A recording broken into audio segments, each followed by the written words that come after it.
الحمد لله نحمده ونستعينه ونستغفره ونؤمن به ونتوكل عليه ونعوذ بالله من شرور أنفسنا ومن سيئات أعمالنا من يهده الله فلا مضل له ومن يضلله فلا هادي له ونشهد أن لا إله إلا الله وحده لا شريك له ونشهد أن سيدنا ومولانا محمدا عبده ورسوله أما بعد فأعوذ بالله من الشيطان الرجيم بسم الله الرحمن الرحيم وما خلقت الجن والإنس إلا ليعبدون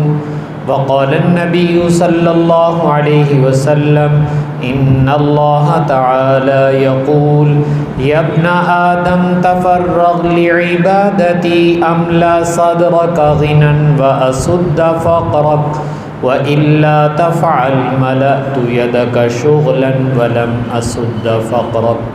صدق الله وصدق رسوله النبي الكريم ونحن على ذلك من الشاهدين والشاكرين والحمد لله رب العالمين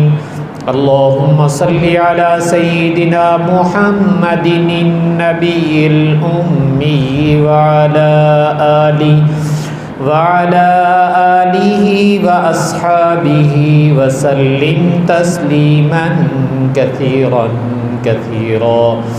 يا رب صل وسلم دائما أبدا على حبيبك خير الخلق كلهم۔ اللہ جل شانہ نے اس آیت کریمہ میں انسان اور جنات ان کی پیدائش کا ایک بنیادی مقصد بیان فرمایا ہے۔ حق تعالیٰ فرماتے ہیں کہ ہم نے انسانوں اور جنوں کو اپنی بندگی اور عبادت کے لیے پیدا کیا ہے کہ یہ ہماری بندگی کریں، اس کے لیے ہم نے ان کو دنیا میں پیدا کیا ہے۔ تو بھائیو، یہ میری اور آپ کی زندگی کا ایک مقصد ہے جس کو حق تعالیٰ اس آیت میں ارشاد فرما رہے ہیں، اور وہ ہے اللہ تعالیٰ کی بندگی اور اطاعت۔ یقیناً ہم اللہ کے بندے ہیں، اور جب اللہ کے بندے ہیں تو مجھے اور آپ کو زیب بھی یہی دیتا ہے کہ ہم بندگی کریں۔ بندہ کہتے ہی اس کو ہیں جو بندگی کا قائل ہو، تو جو بندگی نہیں کرتا اس کو بندہ نہیں کہنا چاہیے۔ تو میں اور آپ اگر اللہ کے بندے کہلاتے ہیں، اس کے عبد کہلاتے ہیں، تو پھر ہمیں اس کی عبادت اور بندگی کرنی چاہیے۔ یہ ہماری زندگی کا ایک مقصد ہے کہ ہم اس کی بندگی کر کے دنیا سے جائیں۔ یقیناً جب اللہ تعالیٰ نے مجھے اور آپ کو بندگی کے لیے پیدا کیا ہے، تو یہ جو میرے اور آپ سے بندگی کا مطالبہ ہے کہ میرے بندو ہم نے تمہیں اپنی عبادت کے لیے پیدا کیا ہے، اللہ تعالیٰ کیسی عبادت میرے اور آپ سے چاہتے ہیں، اس کو سمجھنے کے لیے پہلے ایک بات سمجھ لیں۔ اللہ تعالیٰ نے فرشتے پیدا کیے، اور جتنے فرشتے پیدا کیے سب اللہ کی عبادت میں لگے ہوئے ہیں۔ لا یعصون اللہ ما امرہم ویفعلون ما یؤمرون، کہ وہ اللہ کی نافرمانی ذرا بھی نہیں کرتے، اور اللہ نے جو حکم دے دیا وہ کرتے چلے جا رہے ہیں۔ جس کو حکم دیا ہاتھ باندھ کے کھڑے ہو جاؤ وہ قیام میں کھڑا ہے، جس کو کہہ دیا رکوع کرو وہ رکوع میں ہے، اور جس کو سجدے میں کہہ دیا وہ سجدے میں ہے، اور قیامت تک وہ عبادت میں لگے رہیں۔ یہ فرشتے ہیں، ان کو بھی اللہ نے عبادت کا حکم دیا ہے، لیکن فرشتوں میں اللہ تعالیٰ نے کوئی خواہش نہیں رکھی، کھانے کی، پینے کی، سونے کی، سردی کی، گرمی کی، بیوی بچے کی، یہ کوئی خواہش فرشتوں کے اندر نہیں ہے۔ نہ ان کو سردی لگتی، نہ گرمی، نہ بھوک، نہ پیاس، کچھ بھی نہیں ہے، لیکن اللہ نے ان کو عبادات کا حکم دیا، ان میں کوئی خواہش نہیں رکھی۔ اور اس کے بالمقابل اس کائنات میں اللہ نے جانوروں کو پیدا کیا ہے۔ جتنے دنیا میں پائے جانے والے جانور ہیں ان کے اندر اللہ نے خواہش رکھی ہے، ان کو بھوک لگتی ہے، جانوروں کو پیاس لگتی ہے، سردی اور گرمی لگتی ہے، اور جنسی تعلقات یعنی بیوی بچے وہ خواہش بھی ان کے اندر ہے۔ تو اللہ نے جانوروں میں خواہشات تو رکھی لیکن جانوروں کو عبادات کا حکم نہیں دیا۔ جانوروں کو کہیں حکم نہیں بھی 5 وقت مسجد میں آیا کرو، جانوروں کو کہیں حکم نہیں کہ زکوٰۃ دیا کرو، جانوروں کو کہیں حکم نہیں کہ روزہ رکھا کرو۔ تو جانوروں میں خواہشات ہیں لیکن احکامات نہیں، اور فرشتوں میں عبادات اور احکامات ہیں، خواہشات نہیں۔ ایک تیسری مخلوق جسے میں اور آپ انسان کہتے ہیں، اللہ نے انسان کو پیدا کیا، انسان میں خواہشات تو جانوروں والی رکھ دی، بھوک پیاس سردی گرمی اور بیوی بچے دنیا کا جھنجھٹ، یہ ساری خواہشات جانوروں میں بھی ہیں اور میرے اور آپ کے اندر بھی ہیں۔ لیکن جب ہمیں پیدا کیا تو خواہشات تو جانوروں والی رکھی اور عبادات فرشتوں والی دے دی، کہ فرشتوں کو نماز پڑھنے کا، تسبیح کرنے کا، تقدیس بیان کرنے کا اللہ نے حکم دیا ہے۔ تو احکامات ہمیں فرشتوں والے ملے اور خواہشات ہمارے اندر جانوروں والی رکھ دی۔ تو گویا یوں کہیے کہ فرشتوں کو عبادات ہیں لیکن خواہشات نہیں،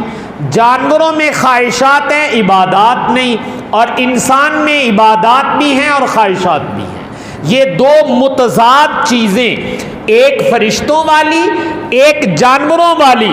دو باتیں انسان میں رکھی ہیں، اور پھر انسان کو کہا ہے تمہارا کمال یہ ہے کہ اگر تم عبادات میں آگے بڑھو گے، اللہ کی بندگی میں آگے بڑھو گے، تو تم فرشتوں سے بھی آگے نکل جاؤ گے۔ فرشتے نیچے اور تم آگے نکل گئے، اور خدا نہ خواستہ اگر تم اپنی خواہشات کو غلط طریقے سے پورا کرنے میں لگ گئے تو تم جانوروں سے بھی آگے نکل جاؤ گے، جس کو قرآن کہتا ہے اولئک کالانعام بل ہم اضل، کہ یہ لوگ جانور ہیں بلکہ جانوروں سے بھی بدتر ہیں۔ تو گویا ہمارے اندر یہ دو چیزیں تھیں، خواہشات بھی ہیں اور عبادات کا حکم بھی ہے۔ تو جب انسان اللہ کی بندگی اور عبادت کے لیے آتا ہے تو اس کے راستے میں اس کی خواہشات رکاوٹ بنتی ہیں۔ تو میری اور آپ کی خواہشات جب راستے میں رکاوٹ بنتی ہیں، ہم ان رکاوٹوں کو ایک طرف ہٹا کر پھر بھی اللہ کی عبادت کے لیے آتے ہیں، تو یہ میرا اور آپ کا مجاہدہ کہلاتا ہے، کوشش کہلاتی ہے، قربانی کہلاتی ہے۔ فرشتوں کو یاد رکھنا، عبادت کرنے میں کوئی رکاوٹ نہیں ہے۔ فرشتے اللہ کی عبادت اس طرح کرتے ہیں جیسے میں اور آپ سانس لیتے ہیں۔ میں آپ سے گفتگو بھی کر رہا ہوں، سانس بھی خود بخود لے رہا ہوں، میں رات کو سو جاؤں دوپہر کو سو جاؤں میرا سانس چلتا رہتا ہے، میں سویا ہوا ہوتا ہوں۔ سانس لینے کے لیے جاگنا بھی شرط نہیں ہے، سانس لینے کے لیے چپ ہونا بھی شرط نہیں ہے۔ جیسے میرا اور آپ کا سانس چلتا ہے ایسے فرشتوں کی عبادات اور اذکار چلتے ہیں، ان کے لیے عبادت میں کوئی رکاوٹ نہیں، اور میری اور آپ کی عبادت کے لیے سینکڑوں رکاوٹیں موجود ہیں، لیکن بندہ ہونے کے ناطے ہم ان رکاوٹوں کو ایک طرف کر کے جب عبادت کے لیے آتے ہیں تو اس کو کہا جاتا ہے مجاہدہ کرنا،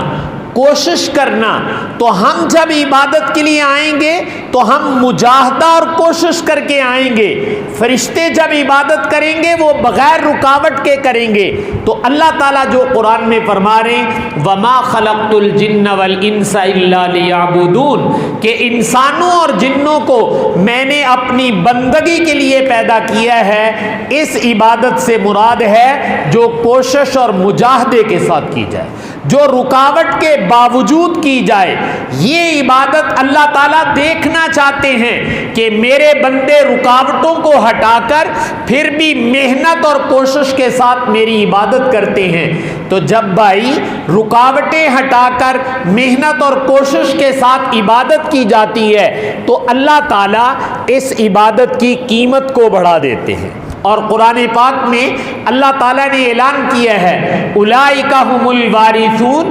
الذین یرثون الفردوس، کہ یہ جو میرے بندے ہیں انسان، جنت کا مالک ان کو بناؤں گا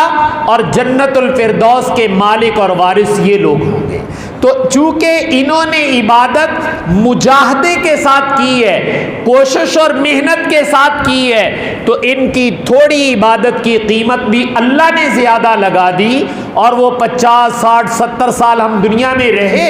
اور جو عبادت کر کے گئے تو اللہ تعالیٰ نے اپنے فضل سے، میں نے کہا، انسان کو، ایمان والے کو جنت کا وارث اور مالک بنا دیا۔ اور فرشتوں کے متعلق کیا کہا کہ فرشتے جب جنت میں آئیں گے تو قرآن پاک میں اللہ تعالیٰ فرماتے ہیں وہ ہر دروازے سے داخل ہوں گے، قالوا سلاما سلاما، اور وہ اہل جنت کو سلامی پیش کریں گے۔ تو گویا فرشتے جنہوں نے قیامت تک عبادت کی وہ تو سلامی پیش کریں، اور جنہوں نے 60 70 سال اس میں سے بھی محدود وقت میں عبادت کی وہ جنت کے مالک اور وارث بن کے بیٹھے ہوئے ہیں۔ اگر فرشتے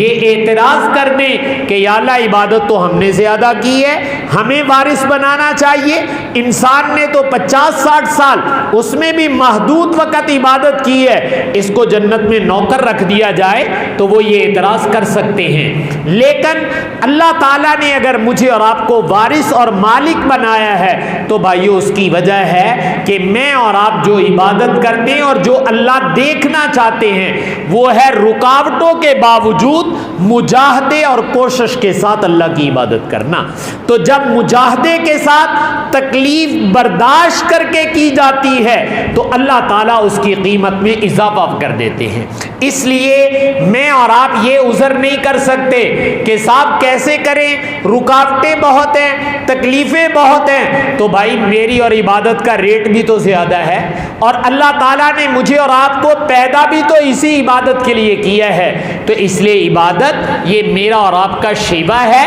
اور اللہ اپنے بندوں سے یہ دیکھنا چاہتے ہیں کہ یہ رکاوٹ اور تکلیف کے باوجود میری بندگی میں آگے بڑھ رہے ہیں، تو میں قیامت کے دن ان کی عبادت کا ریٹ اور قیمت زیادہ لگاؤں گا، ان کو جنت کا وارث اور فرشتوں کو ان کا خادم بنا دیا جائے گا۔ تو میں عرض یہ کر رہا تھا کہ اللہ تعالیٰ نے مجھے اور آپ کو بندگی کے لیے پیدا کیا ہے، بندگی پوری زندگی کرنی ہے، لیکن اللہ تعالیٰ کبھی کبھی مخصوص اوقات اور لمحات دیتے ہیں۔ وہ اوقات اور لمحات، وہ ایام اور وہ مہینے، وہ عبادت کا سیزن ہوتے ہیں، عبادت کا موسم ہوتے ہیں، اور جب کسی کا سیزن آ جائے تو وہ چیز آسانی سے مل جاتی ہے۔ یہ جو 10 دن شروع ہوئے ہیں، آج پہلا دن تھا، یعنی عشرہ ذی الحجہ، کہ یہ ذی الحجہ کے پہلے 10 دن جو ہیں آج یکم ہے، تو میں نے عرض کیا ہے کہ یہ 10 دن یہ بھی اللہ تعالیٰ نے عبادت کا سیزن بنائے ہیں۔ رسول پاک صلی اللہ علیہ وسلم نے ارشاد فرمایا کہ اللہ تعالیٰ کو کسی دن میں عبادت کرنا اتنا پسند نہیں آتا جتنا ان 10 دنوں میں بندوں کا عبادت کرنا اللہ کو پسند آتا ہے۔ ان 10 دنوں میں جو میں اور آپ بندگی کریں گے اللہ کو پوری زندگی کی عبادت سے یہ زیادہ پسند ہے۔ تو بھائی عبادت تو ہم نے کرنی ہی اس لیے تھی کہ اللہ کو پسند آ جائے، تو جب اللہ کو پسند آ رہی ہے اور اللہ کے نبی اللہ کی پسند کو جانتے ہیں کہ میرے اللہ کو کس وقت عبادت کرنا پسند ہے، تو اللہ کے نبی بتا رہے ہیں میری امت کے لوگوں ان 10 دنوں میں عبادت کرنا اللہ کو پورے سال کے ایام سے زیادہ پسند ہے۔ تو جب اللہ کی پسند یہ ہے کہ ان دنوں میں میں اپنے بندوں کو عبادت کرتے ہوئے دیکھوں، تو بھائی مجھے اور آپ کو اپنے اللہ کی پسند کو پورا کر دینا چاہیے۔ تو اس لیے میں نے عرض کیا ہے کہ ان دنوں میں میری اور آپ کی عبادات میں اضافہ ہو جانا چاہیے، اور اس نیت سے میں اور آپ کریں کہ بھائی آج کل عبادت کرنے کو اللہ بہت پسند کر رہے ہیں، اور جب کسی کو کوئی چیز پسند آ جائے وہ اس کی خدمت میں پیش کر دے تو بیڑا پار ہو جاتا ہے۔ دیکھیں ایک آدمی کو پیاس لگی ہوئی ہے تو اس کو پانی پسند ہے، آپ پیاس کے وقت پانی پیش کر دیں گے وہ خوش ہو جائے گا۔ ایک آدمی کو بھوک لگی ہوئی ہے، آپ کھانا پیش کر دیں گے وہ خوش ہو جائے گا۔ ایک آدمی کے بدن پہ کپڑا نہیں ہے، آپ اس کو لباس دے دیں گے وہ خوش ہو جائے گا۔ ایک آدمی بیمار ہے، اس کے پاس دوا دارو نہیں ہے، آپ دوائی خرید کے دے دیں گے وہ خوش ہو جائے گا۔ کیوں خوش ہوا؟ کہ اس کی پسند پوری ہو گئی۔ تو بھائی ان دنوں میں میرے اللہ کی پسند یہ ہے کہ میرے بندے عبادات میں آگے بڑھیں اور خوب عبادت کر کے دکھائیں، اور اللہ کہہ رہے ہیں کہ ان دنوں کی عبادت مجھے سب سے زیادہ پسند آتی ہے۔ تو جب میرے اللہ کی پسند یہ ہے بلکہ سب سے زیادہ پسند آ رہی ہے تو مجھے اور آپ کو شوق، رغبت اور اہتمام کے ساتھ اللہ کی بندگی میں لگ جانا چاہیے۔ تو اس لیے ایک درخواست تو یہ ہے کہ بھائی ان 10 دنوں کی قدر پہچانو، اور یہ اللہ کی پسند آج کل یہ ہے کہ میرے بندے ان دنوں میں جو عبادت کریں گے وہ مجھے سب سے زیادہ پسند آئے گی۔ اور ایک روایت میں رسول پاک صلی اللہ علیہ وسلم نے فرمایا کہ ان دنوں میں اگر تم ذکر کرنا چاہو تو تمہاری زبان سے سبحان اللہ والحمد للہ ولا الہ الا اللہ واللہ اکبر، یہ کلمات جب تم کہتے ہو تو یہ کلمات ان دنوں میں اللہ کو بڑے پسند آتے ہیں۔ ان دنوں میں یہ کلمات بھی بہت زیادہ پسند ہیں۔ تو ہم ذکر اذکار کرنا چاہیں تو یہ اللہ کی بڑائی، اللہ کی تسبیح، اللہ کی حمد، اللہ کی بزرگی، ان الفاظ سے میں اور آپ چلتے پھرتے پڑھتے رہیں سبحان اللہ والحمد للہ ولا الہ الا اللہ واللہ اکبر۔ تو میں نے کہا یہ بھی رسول پاک صلی اللہ علیہ وسلم نے فرمایا کہ ان دنوں میں یہ کلمات اللہ کو بڑے پسند آتے ہیں، تو ہم ان کلمات کو بھی کثرت سے پڑھیں۔ رسول پاک صلی اللہ علیہ وسلم نے انہی دنوں کے متعلق فرمایا کہ یہ دن اللہ کو کتنے پسند ہیں۔ اگر آپ قرآن پاک پڑھیں تو سورۃ الفجر، وہاں اللہ تعالیٰ قسم کھا کے کہہ رہے ہیں والفجر ولیال عشر، مجھے صبح کے وقت کی قسم اور یہ گزرنے والی 10 راتوں کی قسم۔ ایک رات گزر گئی، باقی 9 ابھی باقی ہیں، تو اللہ نے ان دنوں اور راتوں کی قسم کھائی ہے۔ تو جب اللہ تعالیٰ کسی وقت کی قسم کھاتے ہیں تو اشارہ اس بات کی طرف ہوتا ہے یہ وقت عظیم الشان ہے، اس کی قدر پہچانو اور اس کو ضائع نہ ہونے دو۔ تو اللہ تعالیٰ نے تو بھائی ان دنوں کی قسم کھا کے کہا ولیال عشر، مجھے 10 راتوں کی قسم ہے، اور 10 راتوں سے مراد یہ جو راتیں گزر رہی ہیں۔ تو میں نے کہا اللہ ان راتوں کی قسم کھا رہے ہیں، اور اللہ کے نبی ان دنوں اور راتوں کا درجہ بیان کرتے ہوئے ارشاد فرماتے ہیں کہ مسلمانوں یہ دن اتنے عظیم الشان ہیں، اگر تم ایک روزہ رکھو تو اللہ تعالیٰ ایک روزے کے بدلے میں 1 سال کے نفلی روزے رکھنے کا ثواب عطا فرمائیں گے۔ تو گویا ایک ایک دن 1 سال پہ بھاری ہے، 1 سال کی عبادت ایک طرف اور 1 دن کی عبادت ایک طرف۔ آپ نے کہا ایک نفلی روزہ رکھو، اللہ 1 سال کے نفلی روزوں کا ثواب عطا فرمائیں گے۔ تو اللہ توفیق دے تو ان دنوں میں روزہ بھی رکھا جا سکتا ہے۔ اور بالخصوص 9 ذی الحجہ جس کو آپ عرفے کا دن کہتے ہیں، عید سے 1 دن پہلے، تو آپ نے فرمایا جو عرفے کا روزہ رکھتا ہے مجھے اللہ کی رحمت سے امید ہے 1 سال گزشتہ اور 1 سال آگے آنے والا اللہ تعالیٰ 2 سال کے اس کے گناہ معاف فرما دیں گے اس ایک روزے کی برکت سے۔ تو بھائی 9 روزے رکھ سکو تو بہت اچھا، 9 نہ رکھ سکو تو کم از کم 9 تاریخ عرفے کا روزہ تو اہتمام سے رکھو۔ تو میں نے کہا ایک دن کو حضور نے 1 سال کے برابر قرار دیا۔ یہ تو دنوں کی حالت ہے۔ اور راتوں کے متعلق آپ صلی اللہ علیہ وسلم نے فرمایا کہ میرے اللہ نے میری امت پر یہ انعام کیا کہ یہ جو راتیں ہیں جن کی قسم اللہ خود کھا رہے ہیں، وَلَيَالٍ عَشْرٍ، اللہ کہتے ہیں مجھے ان 10 راتوں کی قسم ہے، میں قسم کھاتا ہوں ان کی۔ تو آپ نے فرمایا بتاؤں ان راتوں میں سے ہر رات کتنی عظیم الشان ہے؟ آپ نے فرمایا اگر کسی نے ان راتوں میں عبادت کر لی تو اللہ تعالیٰ اس کے نامہ اعمال میں لیلۃ القدر کے برابر ثواب لکھ دیں گے۔ ہر روز عبادت کر لو تو بھائی 10 لیلۃ القدر اللہ سے لے سکتے ہو۔ تو جو امتی چاہے کہ میرے نامہ اعمال میں 10 لیلۃ القدر لکھ دی جائیں تو بھائی ان راتوں میں ذرا عبادت کا اہتمام کر لو، اور کوئی نہیں تو عشاء پڑھ لو، عشاء کے بعد 2-4 نفل پڑھ لو تو رات کی عبادت کا ثواب مل جائے گا۔ فجر میں پھر اٹھو اور آ کر جماعت کے ساتھ پڑھ لو، جیسے حدیث میں آتا ہے جس نے عشاء بھی جماعت سے پڑھی فجر بھی جماعت سے پڑھی، اللہ تعالیٰ اس کے نامہ اعمال میں پوری رات عبادت کرنے کا ثواب لکھ دیتے ہیں۔ تو اس لیے یہ کوئی مشکل کام تو نہیں ہے، بس بات شوق اور لگن کی ہے کہ اگر بھائیوں مجھے اور آپ کو آخرت کا شوق لگن ہوتی تو میں اور آپ بڑھ چڑھ کے اس کے لیے کوشش کرتے۔ میں پھر کہہ رہا ہوں کہ یہ عبادت کا موسم ہے، دن کا روزہ 1 سال کے برابر اور رات کی عبادت لیلۃ القدر کے برابر، تو بھائی نہ رات کو ضائع جانے دو نہ دن کو ضائع جانے دو، اور تسبیحات میں سبحان اللہ والحمد للہ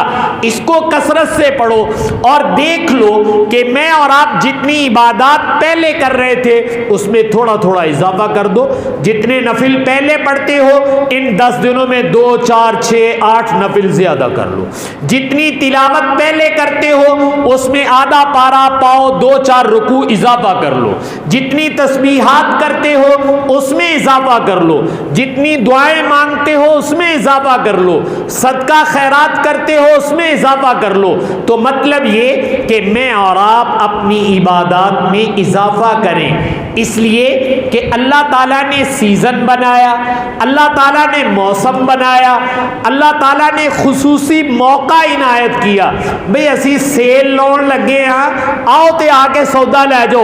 ایک ایک روزہ ایک ایک سال کے برابر، ایک ایک رات لیلۃ القدر کے ایک ایک صدی کے برابر۔ اللہ تعالیٰ تو سیل لگا کر بیٹھے ہوئے، بھئی تواڈے آستے لائی آ، سستے سستے سودے لے جاؤ، اور جن کے لیے لگائی ان کو پتہ ہی نہیں، یا ان کو پتہ ہے پھر بھی بے توجہی ہے۔ تو بھائی میرے اور آپ سے بڑا نادان کوئی نہیں ہوگا کہ اللہ سیل لگا کر بیٹھے ہوئے ہیں اور جن کے لیے لگائی گئی ہے وہ کہتے ہیں ہمارے پاس فرصت نہیں ہے جی، اسی اپنے کام کاج کریے کہ سیل لٹیے۔ تو بھائی ایسی نادانی نہ کرو، اس لیے میں نے عرض کیا ہے کہ یہ بھی عبادت کا موسم ہے، جیسے اللہ نے رمضان کو موسم بنایا ہے تو یہ عشرہ ذی الحجہ